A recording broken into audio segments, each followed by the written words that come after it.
साधारण मनुष्य की तरह शाहजहांपुर के डिस्ट्रिक्ट इंजीनियर सरदार शिव सिंह में भी भलाइयाँ और बुराइयाँ दोनों ही वर्तमान थी। भलाई यह थी कि उनके यहाँ न्याय और दया में कोई अंतर न था। बुराई यह थी कि वे सर्वथा निर्लोभ और निस्वार्थ थे। भलाई ने मात हतों को निडर और आलसी बना दिया था। बुराई के कारण उस विभाग के सभी अधिकारी उनकी जान के दुश्मन बन गए थे। प्रातः काल का समय था। वे किसी पुल की निगरानी के लिए तैयार खड़े थे, मगर साइस अभी तक मीठी नींद ले रहा था।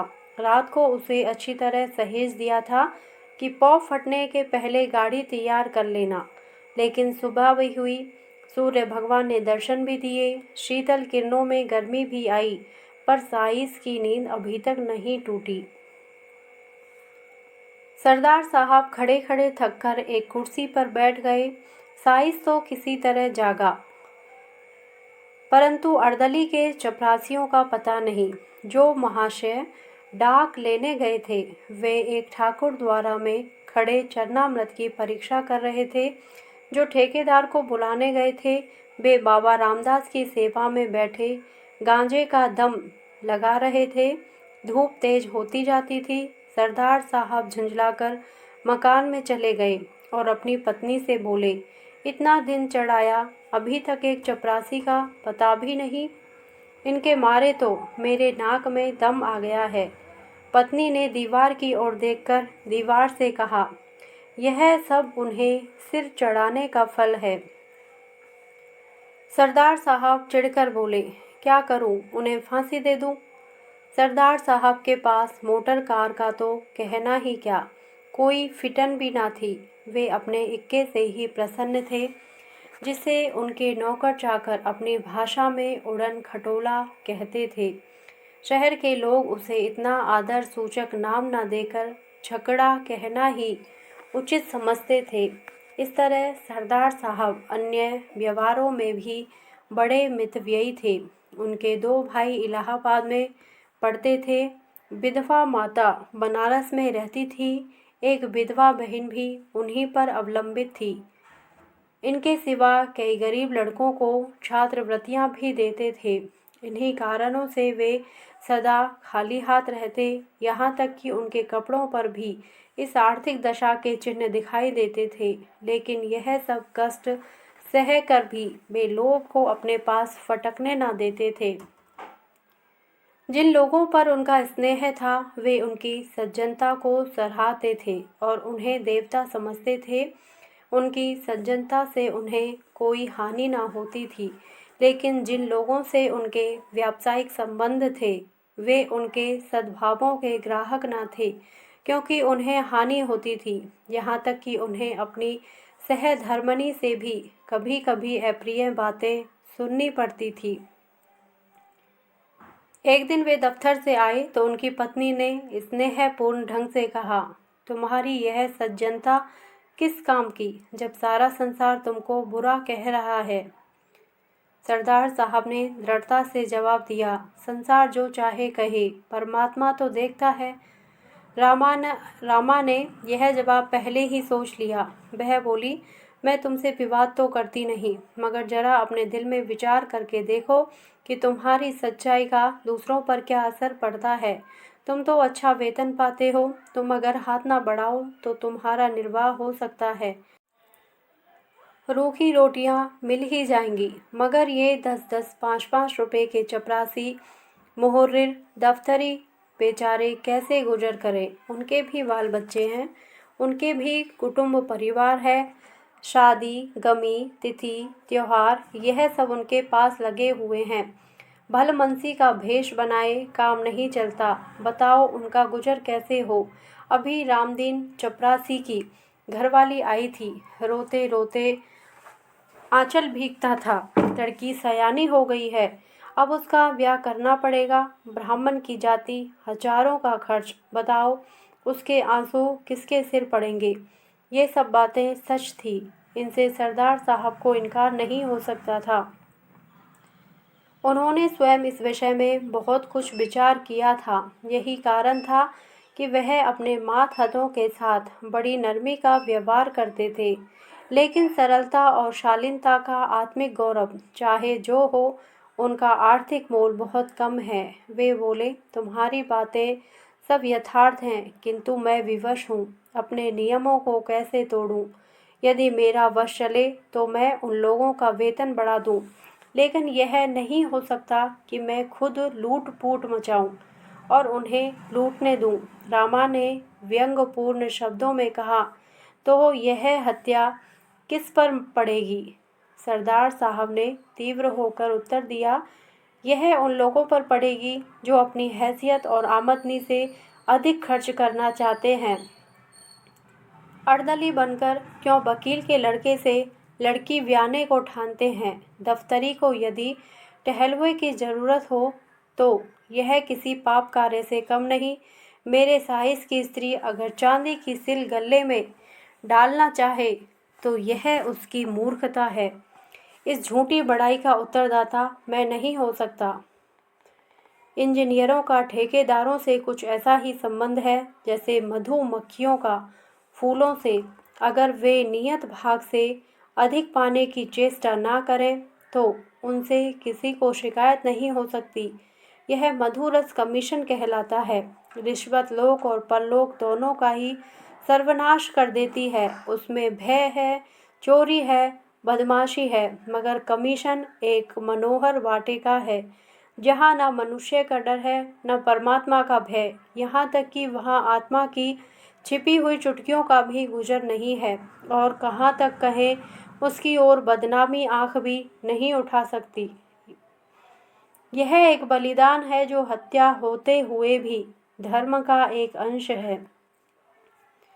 ऐसी अवस्था में यदि सरदार शिव सिंह अपने उज्ज्वल चरित्र को इस धब्बे से साफ रखते हैं और उस पर अभिमान करते थे तो क्षमा के पात्र थे। मार्च का महीना बीत रहा था। चीफ इंजीनियर साहब जिले में मुआयना करने आ रहे थे, मगर अभी तक इमारतों का काम अपूर्ण था। सड़कें खराब हो रही थी। ठेकेदारों ने मिट्टी और कंकड़ भी जमा नहीं किए थे। सरदार साहब रोज़ ठेकेदारों को ताकीद करते थे, मगर इसका कुछ फल न होता।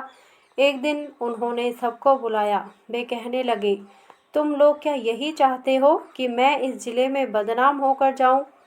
मैंने तुम्हारे साथ कोई बुरा सलूक नहीं किया। मैं चाहता तो आपसे काम छीनकर खुद करा लेता, मगर मैंने आपको हानि पहुंचाना उचित न समझा। उसकी मुझे यह सज़ा मिल रही है। खैर, ठेकेदार लोग यहाँ से चले तो बातें होने लगी। मिस्टर गोपाल दास बोले, अब आटे दाल का भाव मालूम हो जाएगा। शाहबाज खां ने कहा, किसी तरह इसका जनाजा निकले तो यहाँ से।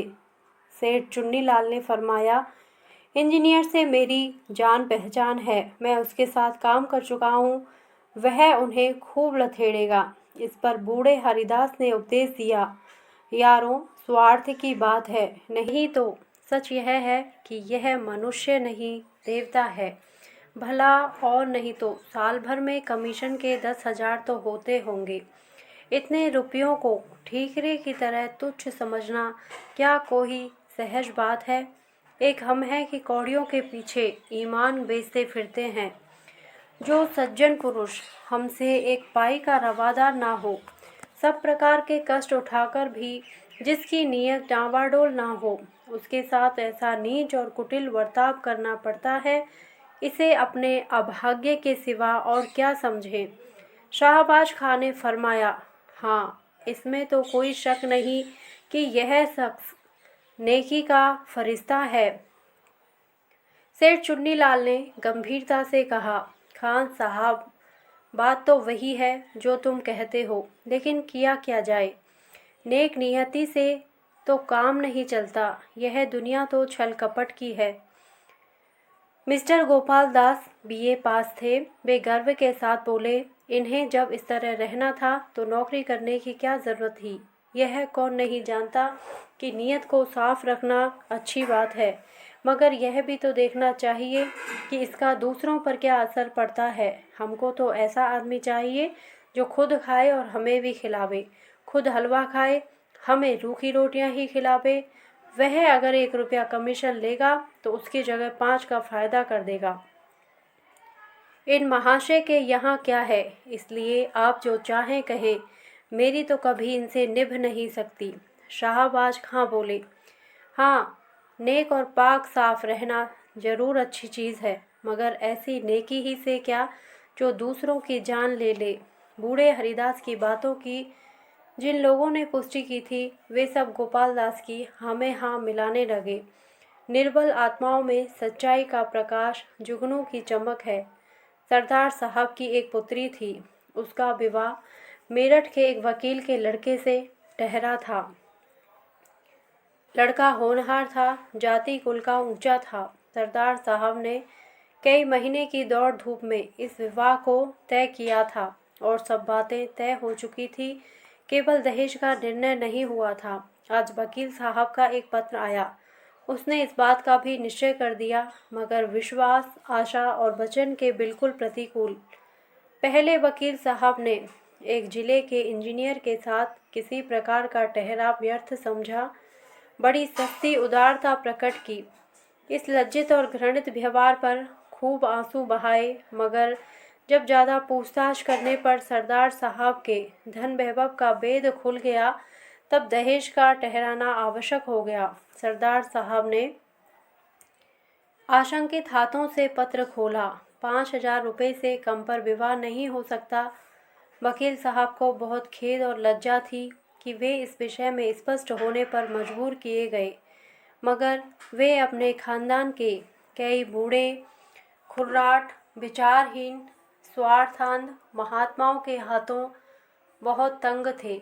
उनका कोई वंश न था। इंजीनियर साहब ने एक लंबी सांस खींची, सारी आशाएं मिट्टी में मिल गई। क्या सोचते थे, क्या हो गया? विकल होकर कमरे में टहलने लगे। उन्होंने जरा देर पीछे पत्र को उठा लिया और अंदर चले गए, बेचारा कि यह पत्र रामा को सुनावे। मगर फिर ख्याल आया कि यहाँ सहानुभूति की कोई आशा नहीं, क्यों अपनी निर्बलता दिखाऊं, क्यों मूर्ख बनूं? वह बिना बातों के बात ना करेगी, यह सोचकर वे आंगन से लौट गए। सरदार साहब स्वभाव के बड़े दयालु थे और कोमल हृदय आपत्तियों में स्थिर नहीं रह सकता। वे दुख और ग्लानि से भरे हुए सोच रहे थे कि मैंने ऐसे कौन से बुरे काम किए हैं जिनका मुझे यह फल मिल रहा है। बरसों की दौड़ धूप के बाद जो कार्य सिद्ध हुआ था, वह क्षण मात्र में नष्ट हो गया। अब वह मेरी सामर्थ्य से बाहर है, मैं उसे नहीं संभाल सकता। चारों ओर अंधकार है, कहीं आशा का प्रकाश नहीं, कोई मेरा सहायक नहीं। उसके नेत्र सजल हो गए। सामने मेज पर ठेकेदारों के बिल रखे हुए थे, वे कई सप्ताहों से यूं ही पड़े थे। सरदार ने उन्हें खोलकर भी न देखा था।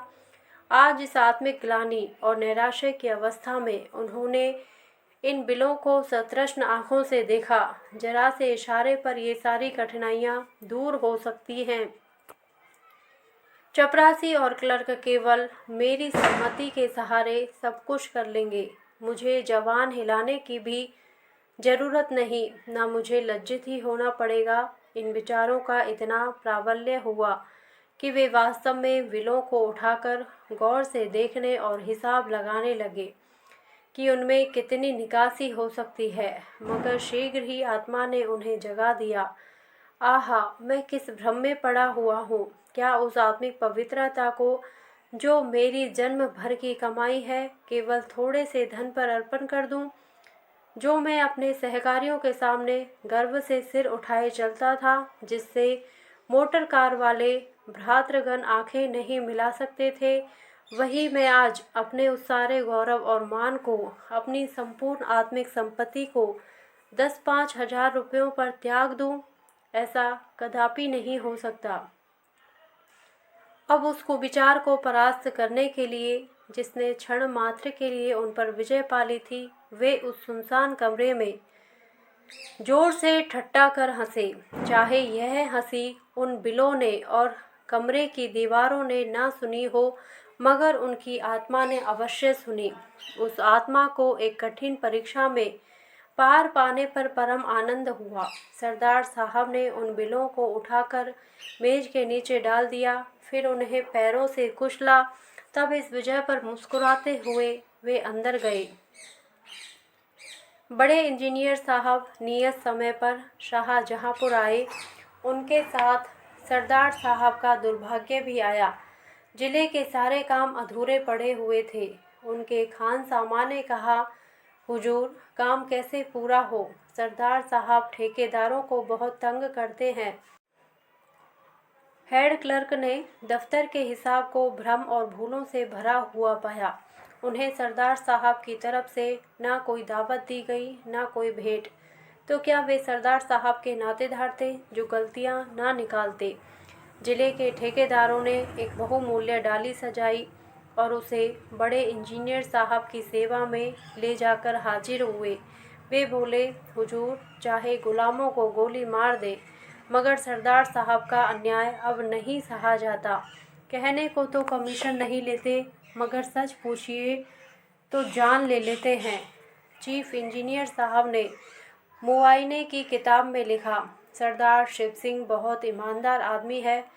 उनका चरित्र उज्जवल है, मगर वे इतने बड़े जिले के कार्य का भार नहीं संभाल सकते। परिणाम यह हुआ कि वे एक छोटे से जिले में भेज दिए गए और उनका दर्जा भी घटा दिया गया। सरदार साहब के मित्रों और स्नेहियों ने बड़े समारोह से एक जलसा किया। उसमें उनकी धर्मनिष्ठा और स्वतंत्रता की प्रशंसा की। सभापति ने सजल नेत्र होकर कंपित स्वर में कहा, सरदार साहब के वियोग का दुख हमारे दिल में सदा खटकता रहेगा। यह घाव कभी न भरेगा। मगर फेयरवेल डिनर में यह बात सिद्ध हो गई कि स्वादिष्ट पदार्थों के सामने वियोग का दुख दुस्सह नहीं। यात्रा के सामान तैयार थे। सरदार साहब जलसे से आए तो रामा ने उन्हें बहुत उदास और मलिन मुख देखा। उसने बार बार कहा था कि बड़े इंजीनियर के खान सामा को इनाम दो, हेड क्लर्क की दावत करो, मगर सरदार साहब ने उसकी बात ना मानी थी।